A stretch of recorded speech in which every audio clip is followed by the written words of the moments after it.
Alright, in today's video I'm going to go from this to this, all with a few LED light strips and a few simple tools.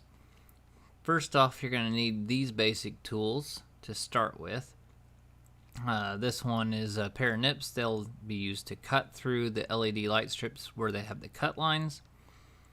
The next tool you're going to need is a pair of wire strippers. Now these wire strippers do a whole lot of the gauges. It doesn't go as small as I need it to, but it does do the outer sheathing quite nicely. It also has some wire cutters built in. Highly not recommend using those. Go ahead and use the nips. They're way better. Helping hands are good. It has a magnifying glass, a couple alligator clips. As I'll show you here, the alligator clips are great for holding on to the LED light strip when you're working on them. If you're doing soldering or anything to them, it's really great to just have something hold on to it so you don't burn your finger or anything. You don't want to have any of that happen.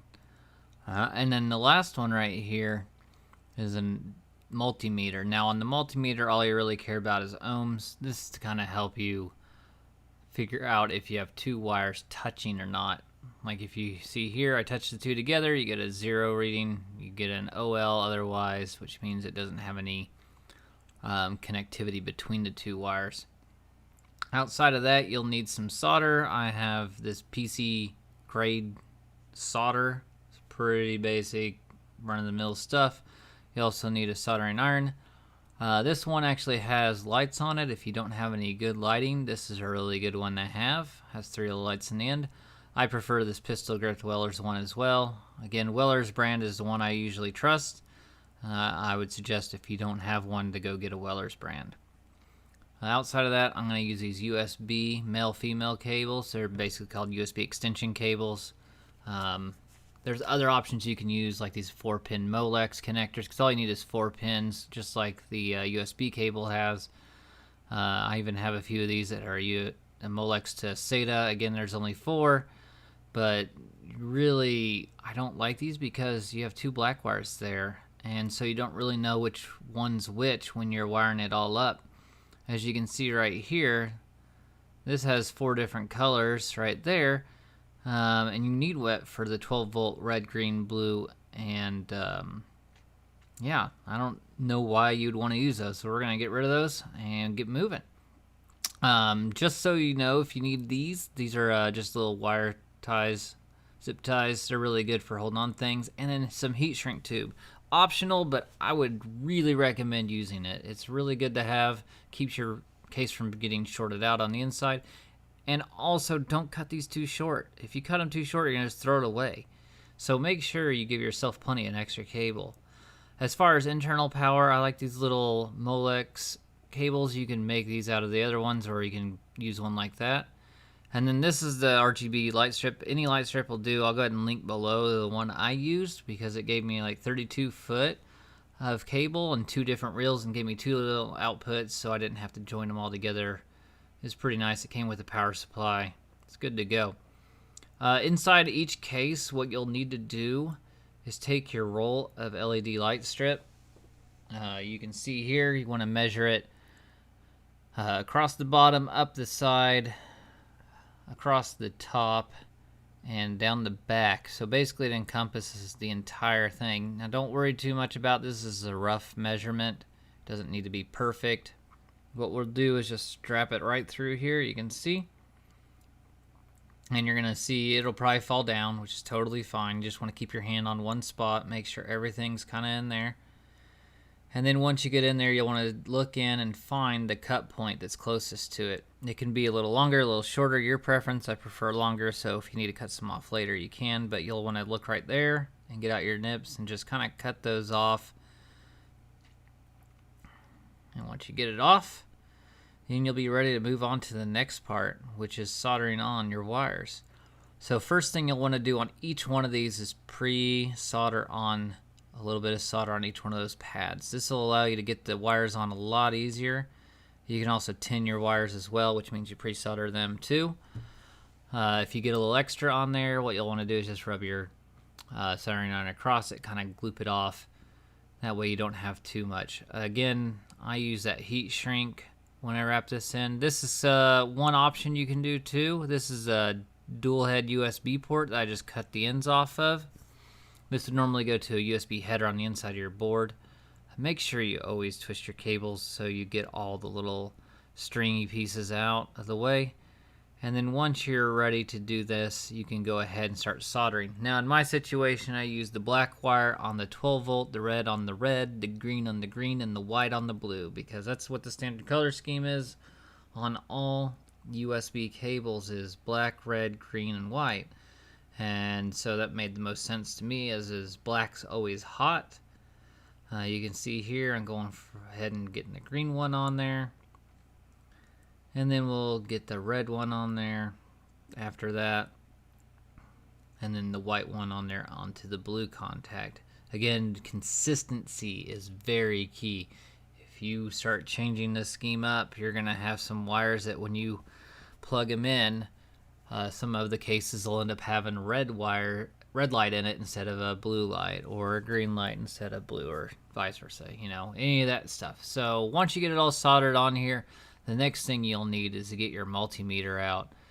Now your multimeter, what it's going to do for you again is check to see if there's any crosstalk between any of these. They could have little stringy wires that go across. So when I go ahead and measure these two contacts here, it still says OL, but when I go across these two, now you can see I have crosstalk between those two. So there must be a little wire that's running between it. And I checked the last one, there's nothing. So what you can do, if there's a tiny wire, you can rub it across here and maybe get it out of there. If it's soldered down between the two contacts, then you're probably going to have to unsolder it and resolder it. In this situation, I was able to go ahead and get that off of there pretty easily just by running it across a few times. And then I went ahead and heated up the solder point on both of those just to make sure they're done. And then I heat shrink the tube down with a little bit of a lighter.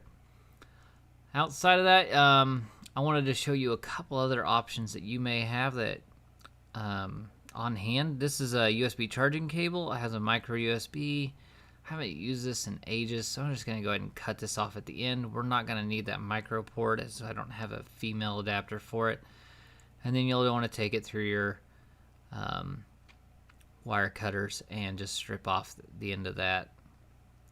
What I was thinking is I'd use this one for that one, but you're going to see here in a second when we get through this, all that sheathing and everything, the two wires here, the red and the black, are a thin gauge. Now, I'm not true hip on running the black wire with that 12 volt running through it the whole time, so this wire is pretty much worthless to me. It's too flimsy, doesn't really seem like it's going to have enough gauge to really drive that, and I'd be worried about it being a fire hazard and heating up at the end of the day. So we're going to go ahead and just not use this wire.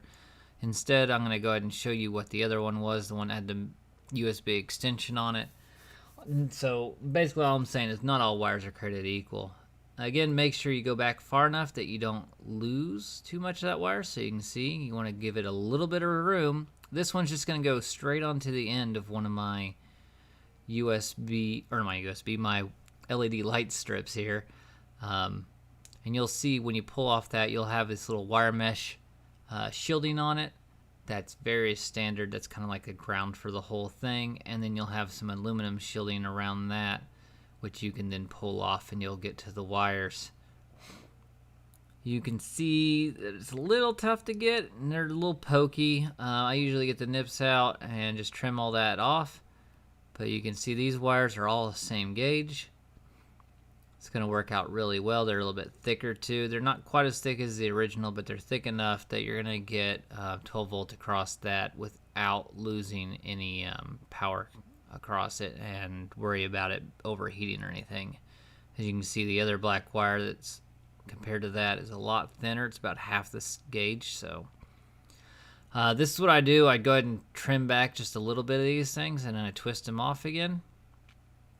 I can't stress how important it is to twist those things because you don't want stray wires hanging out.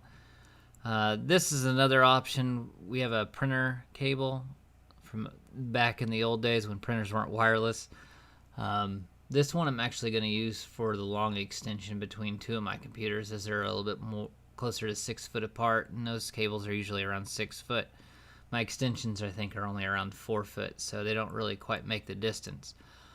What I'm doing here is I'm going to stair step the lengths of each of the cables. So I'm going to make green the shortest in this situation, and then I'm going to make white a little bit shorter, or a little bit longer, I mean, and then the red's going to be a tiny bit longer again, and then we'll leave black at the length it's at. What you'll do is you'll strip off the ends just a little bit on each one of them, and then you'll do this on the other side of that cable that I'm going to bring on. So when you bring them together, you'll have the green one is going to be the longest one as opposed to the shortest one. The red one's going to be kind of the middle, same with the black, and then the blue is going to go to the white. So you kind of just want to stair step it in opposing ways.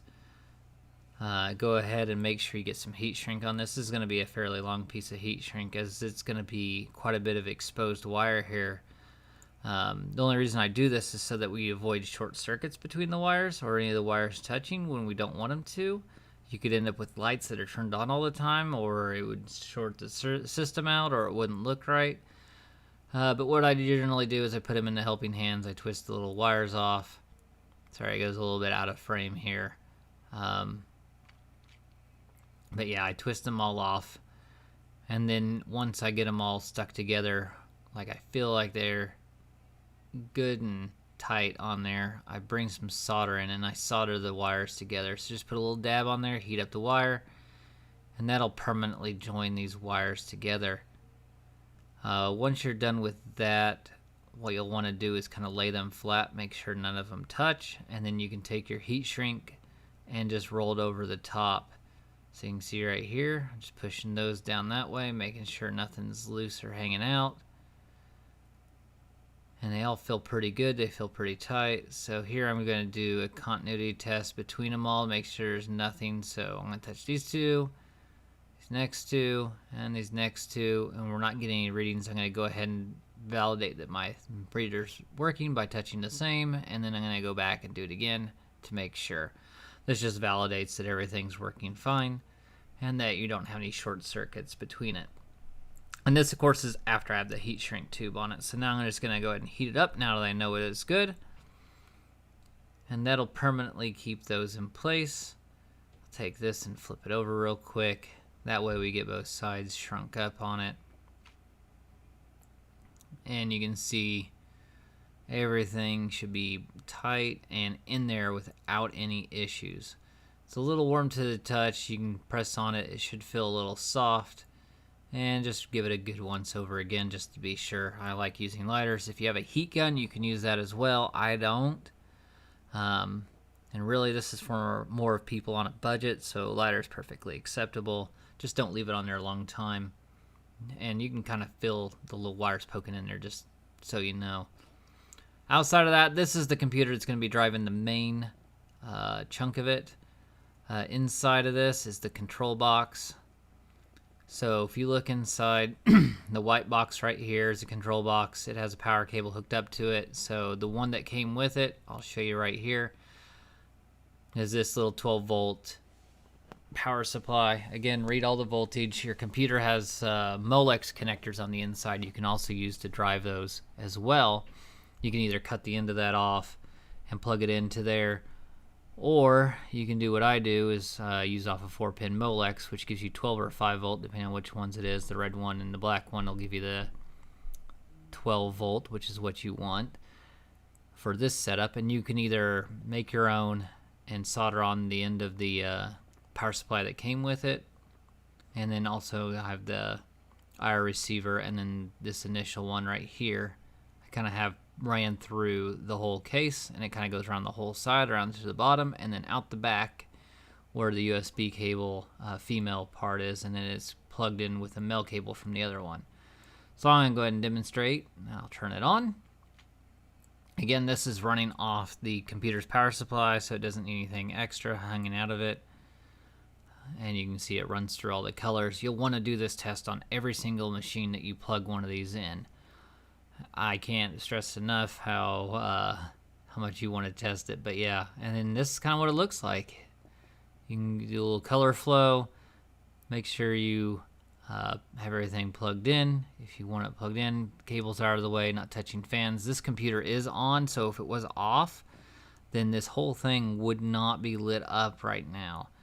And in fact, if you want it to be lit up all the time, even when the computer's off, you want to make sure you plug it in. Also, make sure you use double-sided tape to keep that piece down. You don't want that control box sliding around. I think it does come with one. It also has 2 screw holes, but you don't want to pry screw into your case. So make sure you get that thing secured properly. And speaking of secured properly, make sure when you put on your side of your case, everything lines up. And once it's in there good and tight, go ahead and screw on the back. You don't want to forget to have those screws in the back. I have thumb screws, which makes it a little bit easier. I always get in and out of these computers, as these are kind of my kids' computers and my computers as well. So I want to make sure I can get in there and change out stuff or fix stuff as it goes. So I'm going to go ahead and shut off the lights in my house right here. And we're going to go ahead and turn them on. As you can see, all of them are synced up. This is off one control box going to 4 different computers. Actually, I had a little bit extra cable left over, which is real nice. And I can hit green, I can hit red, I can get blue, and then white, which is all the colors. So it looks like it turned out really good. And go back to the color flow. So yeah, that's it. That's basically all you gotta see. So just for reference, this computer is hooked up to this one. And then that one also has another line that goes to, you can see this USB cable here, goes to my main computer right here, and then from that computer I have it going into this one. Alright, if you have any questions or comments, feel free to leave them in the comment section below and I'll get to them as I see them. Thank you and have a nice day.